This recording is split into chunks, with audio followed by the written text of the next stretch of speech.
বুড়িগঙ্গা নদীর ট্রলারগুলো বুড়িগঙ্গা পুরান ঢাকার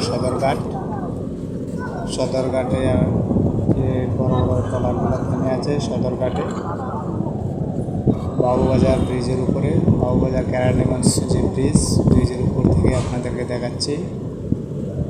ছোটো ছোটো নৌকায় করে পরে হচ্ছে কেরানীগঞ্জ কাপড়ের পাইকারি মার্কেট।